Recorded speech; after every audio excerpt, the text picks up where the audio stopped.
Salut, c'est John, on se retrouve aujourd'hui pour la vidéo test du ZTE Axon 20. Je vous le rappelle, téléphone qui nous avait été envoyé par la boutique Trading Shenzhen. On vous met comme d'habitude les liens dans la description de la vidéo. Le modèle que je teste, c'est le modèle 628 à 357 €, donc ce qu'il place dans le milieu de gamme, dans ce ZTE Axon 20 modèle 5G. Il a là donc la particularité, on l'avait vu au déballage, d'être le premier téléphone à pouvoir intégrer une caméra frontale sous l'écran. Elle est dissimulée sous l'écran, donc il n'y a pas de goutte d'eau, il n'y a pas de notch, rien. Elle est vraiment intégrée sous l'écran et on peut d'ailleurs là avec le reflet la voir ici. Et ça va être un petit peu on va dire son défaut. Donc ils ont voulu peut-être faire vite pour être les premiers à pouvoir intégrer cette technologie. Donc on va y revenir après. On va refaire un petit peu le tour des caractéristiques de ce Axon 20. Donc il intègre un écran de 6,92 pouces en OLED avec un taux de rafraîchissement de 90 Hz et une résolution de 2460 par 1080. Il a un capteur d'empreinte intégré ici sous l'écran qui fonctionne plutôt bien. Voilà. Il a également aussi la reconnaissance faciale grâce à la caméra ici intégrée. On voit, j'ai remarqué un petit, vous voyez, un petit flash LED à chaque fois, une petite LED qui s'allume. Je pense que ça doit être le capteur de proximité. Il a également aussi le haut-parleur, parce que je l'ai cherché, mais en fait il est intégré aussi sous l'écran, comme on avait vu dans la première génération du Mi Mix de chez Xiaomi. Voilà, et après ça a été décliné sous un ou deux autres modèles. Donc il est intégré sous l'écran, le haut-parleur, et on entend bien, ça va, il n'y a pas de souci là-dessus. Le processeur, c'est du Qualcomm, du Snap 765G en 2,4 GHz. Le GPU, c'est de l'Adreno 620. Donc la RAM, c'est du LPDDR5. Donc pour la caméra frontale, pour la caméra selfie, bon, qu'on ne voit pas là quand l'écran est allumé, vous voyez. On la voit pas. Ce sera du 32 mégapixels en ouverture 2.0 avec du grand angle. Sur le bas, on aura ici de l'USB type C, le tiroir SIM, les haut-parleurs. Sur le côté gauche, on n'aura rien. Sur le haut, on aura uniquement le micro d'ambiance. C'est pour ça que je pense que la LED qui clignote, c'est le capteur de proximité. Sur la partie droite, on aura le bouton power et le volume plus-moins. Et sur l'arrière, donc, on a nos 4 capteurs photo, donc avec du 64 mégapixels en ouverture 1.8, un autre de 8 mégapixels en ultra grand angle ouverture 2.2, un autre de 2 mégapixels pour de la macro en ouverture également 2.2 et un 2 mégapixels en capteur de profondeur. On a tout ça qui tourne sur une surcouche qui s'appelle Mi Favor en 10.5 sur une base d'Android 10. Tout simplement, du Wi-Fi 2,4 et 5 GHz, donc pas de Wi-Fi 6, un Bluetooth 5.1, du NFC, IP68. Voilà, les bandes 4G, on aura la B1, 2, 3, 4, 5, 7, 8, 12, 13, 18, 19, la B20, 25, 26 et la B28. Donc il est full 4G, il n'y a pas de souci là-dessus. Il fait la 5G, ils n'ont pas détaillé. Alors on va voir, parce qu'on l'avait vu au déballage, que c'était pas détaillé les bandes 5G. On va voir si depuis ils les ont remis. Donc on voit il est toujours à 357 € sur Trading Shenzhen. On va aller voir le détail, le descriptif. On va les revoir. Est-ce qu'ils ont peut-être rectifié les bandes 5G? Non, smartphone 5G oui. Donc on n'a pas le détail des bandes 5G. Il a le Play Store intégré. Il est normalement qu'en anglais chinois, mais bonne nouvelle. Je vous l'avais dit lors du déballage que je le ferai. En installant donc l'application qui s'appelle More Local 2 depuis notre Play Store. On installe More Local 2. Il faudra ensuite, via une commande AppDB sur le PC Windows, faire une acceptation de permission. Et une fois qu'on a mis More Local 2 et qu'on a cliqué sur français sur More Local, on se retrouve avec le téléphone presque à 100% français. Donc déjà, il y a toutes mes applications qui, elles, sont français, il n'y a pas de souci. Mais également, je voulais partager sur Instagram les paramètres. On a une grosse partie des paramètres qui est français. Ici, on voit appareil, associer un appareil, paramètres avancés. Donc ça, c'est bien français.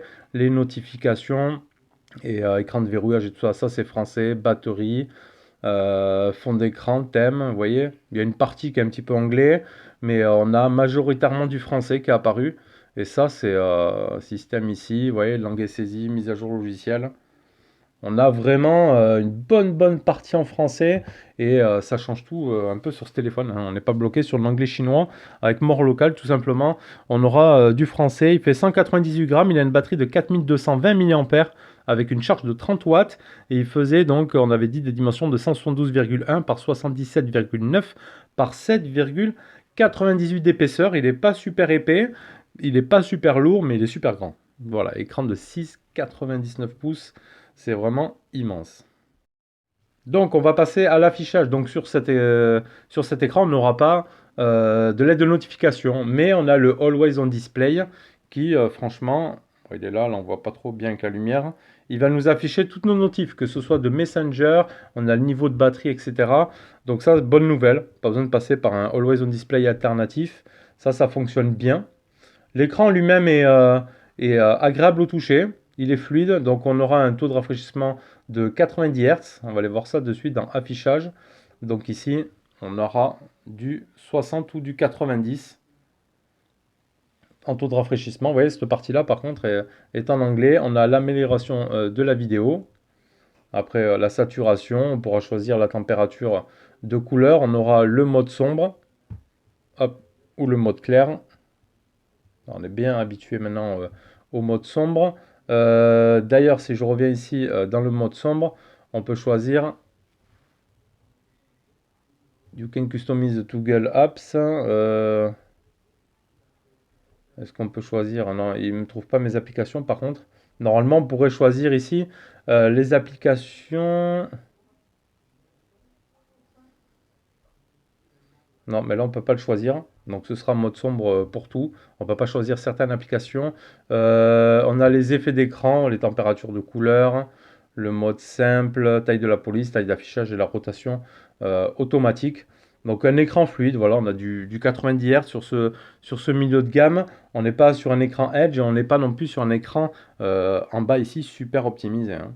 On a quand même un bon menton. Voilà. On n'a pas la caméra apparente, mais on a quand même un gros menton ici sur notre écran. Allez, on va se faire un petit tour de la ROM, tant qu'on y est. Donc ici, on pourra rentrer son compte ZTE si besoin. Dans les réseaux, ici, on a la consommation, les points d'accès international, les DNS, etc.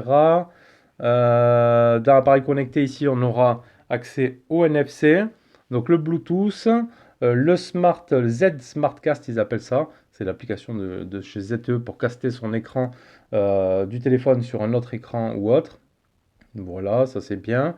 On aura les notifications, les applications, la batterie. Ici, ça va être pour ce qui est des paramètres. Donc, on peut choisir des thèmes. On a également une application thème avec des thèmes gratuits. Donc, on peut s'amuser aussi à modifier le téléphone, un peu comme sur Xiaomi. On a les fonds d'écran ici. On a les paramètres de l'écran d'accueil. Donc, la disposition d'icônes, on pourra choisir par exemple, comme moi j'ai mis par exemple du 6 sur 4, du 5 sur 4, du 5 sur 5, etc. Icône d'application d'écran, ici on pourra choisir les badges, mais on n'aura accès que aux applications natives, hein. Voilà, j'aurai pas les badges avec les numéros sur Messenger ou autre. Le Z-board, c'est pour si on va avoir une page supplémentaire ici sur la gauche. Voilà, avec les indices météo, etc. Donc ça c'est bon. Donc les thèmes, les fonds d'écran, le home screen, on l'a vu, ça je vais enlever le Z-board ici. Le verrouillage du clavier, toujours affiché, donc ce sera le Always on Display qu'on pourra modifier. Voilà, on a plusieurs Always on Display de dispo. Donc on peut se paramétrer tout ça, c'est plutôt sympa. On peut choisir de toujours l'afficher, de mettre une heure ou autre. Affichage du podomètre, bon on n'aura pas besoin, moi j'en ai pas besoin sur l'écran de verrouillage. On aura le son, les fonctionnalités, ça va être pour la navigation du système, donc pour les gestures, l'Intelligent Touch. Voilà, on peut presser avec deux doigts pour faire des gestures, etc. Les captures vidéo d'écran, le duplicateur d'application, les gestions emotion. Donc on aura ici le double tap et des gestures sur écran de verrouillage. Ça c'est bon. Le Z-Pop. Donc on pourra avoir une petite bulle pop-up ici avec des raccourcis sur le côté. Voilà, pour ceux qui souhaitent. Il est personnalisable. Ici, ça va être pour ce qui est mode de paiement, mais je pense pas que ça fonctionne. Le stockage, confidentialité, localisation, sécurité, accessibilité. Le système avec la langue, les mises à jour logicielles. Donc j'ai eu une mise à jour sur ce ZTE. Bon, le détail était tout en chinois, donc je ne pourrais pas vous dire. Il aurait fallu que je traduise pour voir un petit peu les nouveautés apportées.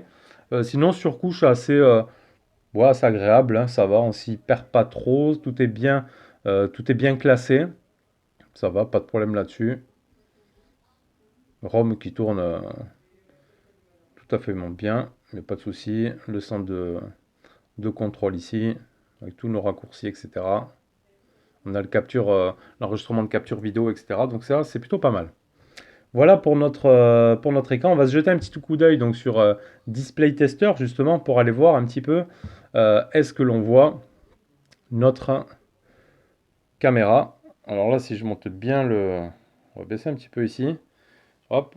Alors, je vais vous faire un petit zoom. Alors, est-ce que vous arrivez à le capter ici? On le voit ici. Vous voyez la caméra ici? On la voit nettement quand on incline. Et même, on la voit ici. Quand je m'approche, hop, on arrive à voir ici la pastille. Vous voyez le carré? Hop, je vais dézoomer un petit peu. Voilà.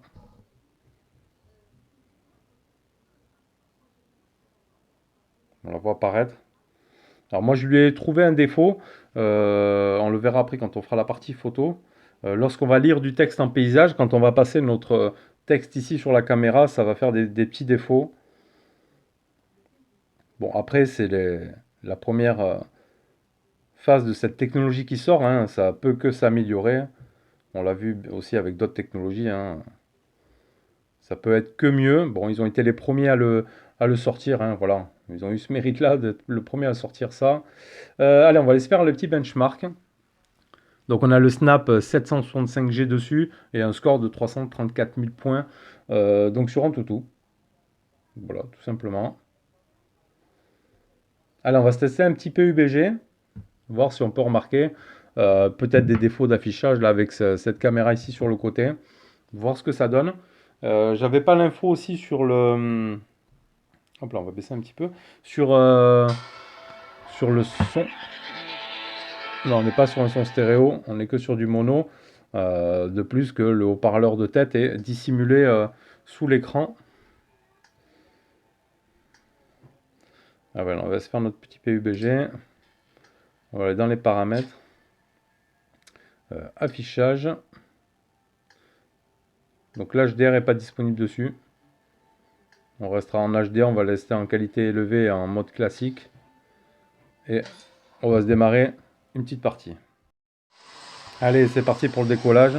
Alors là, j'ai mis le son à fond. Donc on n'a qu'un son mono, hein.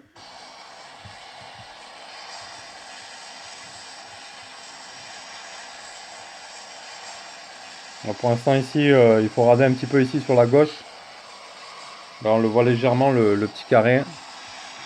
Bon après, si on s'y attarde pas, je vais baisser un petit peu. Si on s'attarde pas non plus trop dessus, ce sera pas non plus bien gênant, hein. C'est sûr qu'après, si on bloque dessus, on verra que ça, forcément.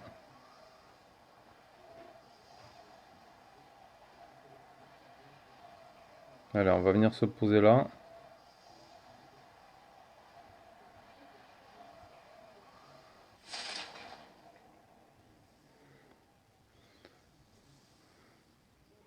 Ah, je suis sur une base d'avion, mais je pense pas que je vais trouver des armes ici.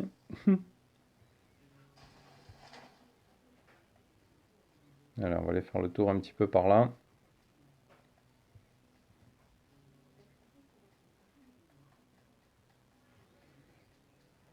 Il y a des bunkers et des fusées.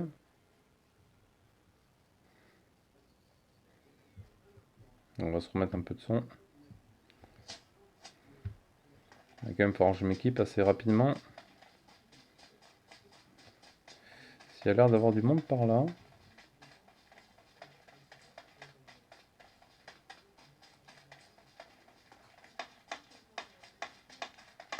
Ouais, ça commence à canarder.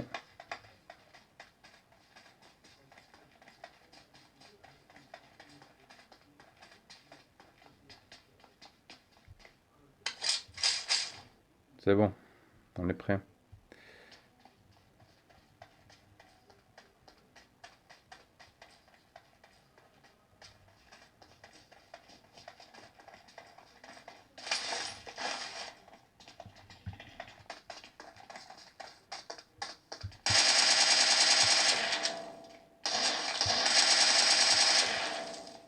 Ça c'est bon.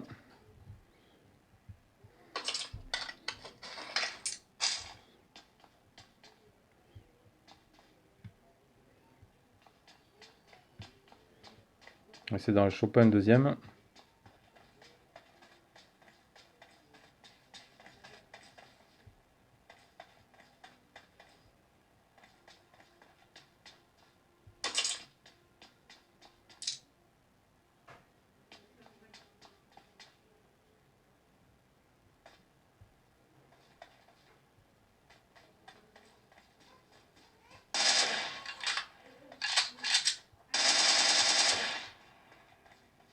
Bon, mais c'est pas trop mal, hein.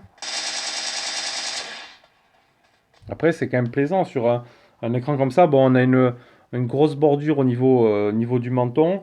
Ici, on voit pas trop apparaître la caméra, ça va encore.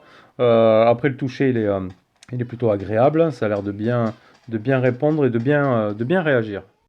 Allez, on va rader notre partie photo. Et ce que je voulais vous montrer, donc par exemple ici en navigation, hein, paysage sur du traitement de texte. Je sais pas si je vais arriver à bien vous le montrer. Que ici, vous voyez, quand on passe ici là sur la caméra, on va se faire un petit zoom comme ça peut-être. Voilà. Quand on passe au niveau de la caméra, on voit, vous voyez, se déformer par exemple la lettre D. On le voit apparaître ici. Vous voyez le petit défaut que ça fait de pixels.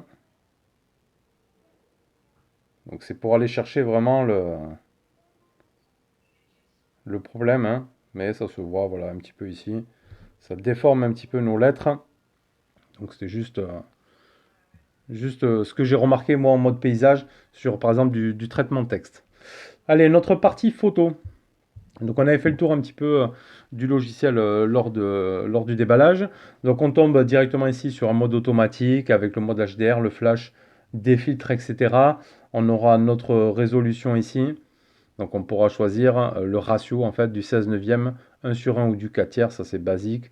On aura également le filigrane, la caméra AI, hop, les grilles, le dégradé, pardon. Ça c'est des choses basiques de notre partie photo. Donc là on est sur le mode automatique. On aura ici après le grand angle, si on appuie en arrière, on aura un zoom x2 et après on aura du zoom x10. Après ici sur la gauche on aura un mode portrait, on aura un mode nuit, un mode flou. Donc après on passe le mode automatique, on a le mode ici vidéo avec une petite flèche dans laquelle directement on peut accéder à un mode accéléré, un mode ralenti, un mode vlog HDR ou le movie mode. Donc si je vais en standard, si je vais en qualité vidéo, on pourra monter sur du 4K, pardon, en 16 neuvième, du 4K 16 neuvième en 60 fps. Donc ça c'est pour notre caméra ici. Ensuite, dans plus, on aura accès à du mono panoramique, du manuel document filigrane macro. Et c'est ici qu'on viendra cliquer pour aller choper notre 64 mégapixels. Il faudra aller partir sur la droite. Ensuite, si je reviens en façade ici comme ça, en paramètres, non pas ici, les paramètres qualité vidéo, on pourra faire uniquement donc du 1080p en 16 neuvième. Je vais vous montrer, bon, je sais pas quoi faire aujourd'hui. Et on voit que c'est flou. Franchement, la caméra frontale est floue. Je l'ai fait en extérieur et tout. Donc j'ai beau nettoyer. Je me suis dit peut-être que vu que c'est intégré comme ça là sous l'écran, qu'on touche beaucoup l'écran, ça peut y faire. Mais non, je sais pas si vous arrivez à voir en fait. Mais c'est quand même bien flou. C'est pas terrible du tout. Il y a encore du travail à faire sur cette technologie pour pas qu'il y ait cette problématique là de flou. Donc après mode ralenti, etc. Donc après c'est pas du foufou hein, en termes de photos. Ça reste correct, on est sur un 64 mégapixels. J'ai pas le détail de l'objectif d'ailleurs. Et donc je vais vous mettre en suivant photo, vidéo que j'ai prise donc avec ce ZTE Axon 20, et vous allez voir un petit peu ce que ça donne, et surtout, donc, on va s'intéresser sur la partie selfie, hein, vu que c'est voilà, la caméra ici intégrée sous l'écran qui fait tout ça. Vous allez voir que c'est flou et que c'est vraiment pas terrible, terrible. Pour un début, peut-être ils sont trop précipités à vouloir sortir en premier cette technologie-là.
On s'écoute un petit peu de son, donc on a l'application ici d'origine de chez ZTE Musique, directement, qui se présente comme ceci. On va aller là, dans toutes les chansons, voilà. On peut se cliquer sur la première, musique libre de droit ici. Alors je vais essayer d'aller là, voir si on a le détail, si on a l'équaliseur ou pas.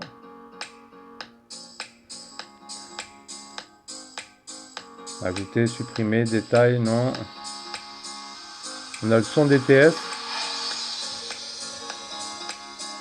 Et après, on a le mode hi-fi, mais il faudra brancher un casque pour cela.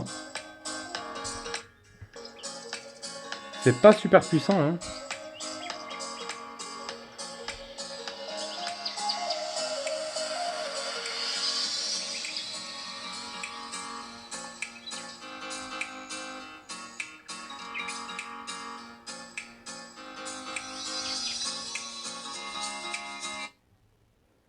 C'est pas super puissant comme musique.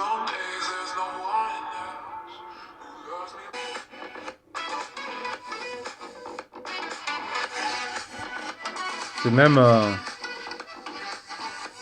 voilà, dès qu'on dépasse ça, c'est criard.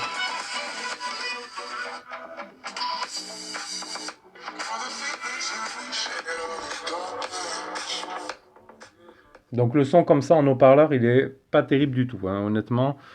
Passer la moitié, il y a tous les aigus qui passent par-dessus et tout, il n'y a pas du tout de grave, c'est vraiment pas top du tout. On va aller voir hop, maintenant sur YouTube. Hop, Costa. Notre Costa Rica 4K, voir ce que ça donne avec la Wi-Fi. Donc là, j'ai pas ma puce, hein, je suis uniquement en Wi-Fi ici. Allez, on va se mettre ça comme ça. On va aller voir à combien on peut monter. Donc 1080p, 60 en HDR. On va se zoomer ça. On va avancer un petit peu parce que tout ça, on le voit assez souvent.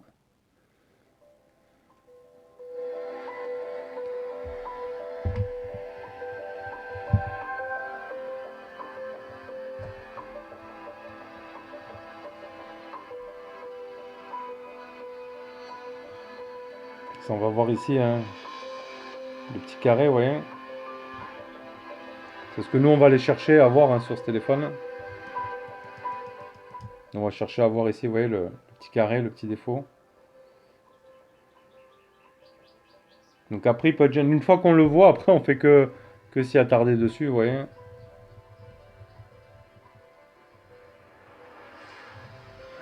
Alors, est-ce que je suis en luminosité? Ouais, je suis pratiquement à fond. Ça, je vous montre en même temps les angles de vision un petit peu.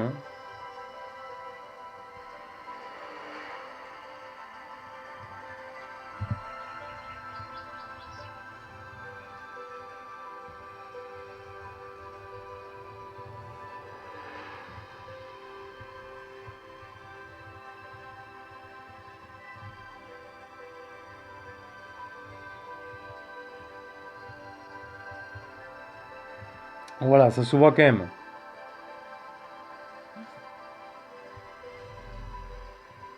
Donc après, sinon, ça reste fluide hein, sur YouTube là avec la Wi-Fi. Ça, c'est correct. Oui, là, ça se voit plus que bien.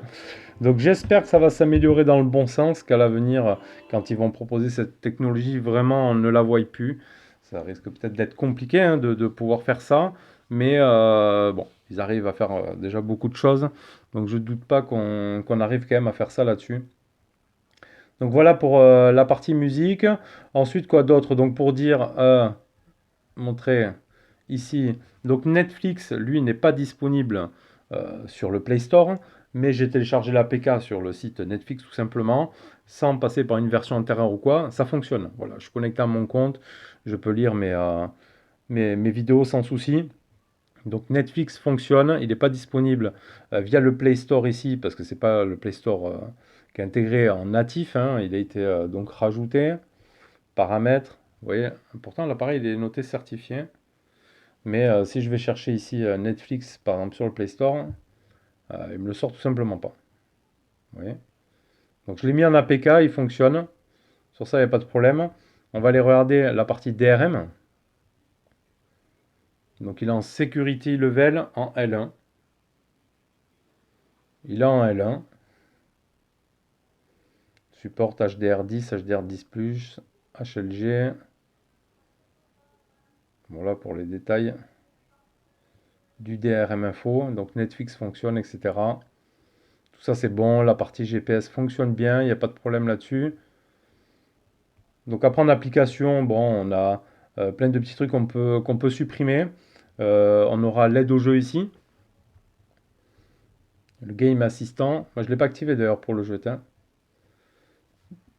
Le ZTE, donc, qui va être programmable pour toutes vos parties, parties notification, les general settings, donc le mode jeu optimise pour obtenir les meilleures expériences de jeu, le panneau de commande glissé pour sortir le panneau de commande, l'optimisation, etc. Oui, même ça, il y a une partie qui est en français sur la partie jeu. On aura ici le mode paysage ou autre. Hop, voilà, après si on lance PUBG, voilà, ils veulent nous mettre ici. On a la partie ici, sur le côté. On peut faire des captures d'écran, etc. Donc voilà pour ça. Donc après on a fait le tour de tout. Donc ce qui est important à retenir, si vraiment vous êtes intéressé par ce téléphone, c'est qu'il y a la possibilité d'avoir 90% de français sur ce téléphone. On a un Play Store qui fonctionne, on a Netflix. Bon, je ne peux pas tester après toutes les applications dessus. C'est un téléphone, bon voilà, qui nous propose pour la première fois cette technologie d'intégration sous l'écran de l'appareil photo, la dissimulation de cet appareil photo, qui se voit dans certains cadres, comme vous avez vu en vidéo, au traitement de texte et tout, c'est pas super net. Après, c'est un grand téléphone, voilà, 6,92 pouces, un prix, ça va, 357 euros, la version 628. On est sur un milieu de gamme, on a du NFC, du IP68. Voilà, pour ceux qui aiment cette marque-là, pourquoi pas, hein, on vous met un petit lien d'achat dans la description de la vidéo si ça vous intéresse. Après, voilà, au niveau optimisation, on n'a pas un écran full screen hein, sur le bas. Après, sinon, on a une bonne conception. Hein, les matériaux sont bons, il est bien fini. Je n'ai pas remarqué d'anomalie sur cette partie-là. Donc voilà, moi, ce que je peux retenir. On va faire un tour pour conclure sur notre hop, album. On va aller dans les captures, sur notre autonomie. Donc, première capture. Ici, c'était quelle heure? 19h30 ici en haut, voilà, au bout d'une journée. J'avais utilisé 28%, il me restait 70% de batterie en un jour. Et après, j'ai poussé jusqu'au lendemain 17h. Voilà, donc pratiquement 2 jours. J'avais utilisé 78%. Voilà, il me restait 20%. Donc voilà, 4220 mAh, une journée et demie tranquille. On peut tirer à la limite sur les 2 jours. Après, comme d'habitude, tout dépendra de l'utilisation de chacun. Voilà, allez, c'était le petit test de ce ZTE Axon 20. Donc, je le répète, premier téléphone euh, de la marque. Enfin, je ne vais pas dire de la marque, mais bon, premier modèle de téléphone. Hein. Donc, c'est Axon qui a sorti ça, ZTE, avec l'intégration de la caméra dissimulée sous l'écran, caméra frontale. Et on a vu que c'est, par contre, pour les fans de selfie, c'est pas un téléphone que je vais vous recommander. Voilà, c'est tout flou, c'est pas terrible. Voilà. Donc, si vous faites pas trop de selfies, ça passe. Si vous faites que du selfie, il faudra partir sur autre chose et attendre une amélioration de cette technologie avec d'autres constructeurs. Allez, c'était Jay, on se retrouve bientôt pour un prochain test. Tchuss.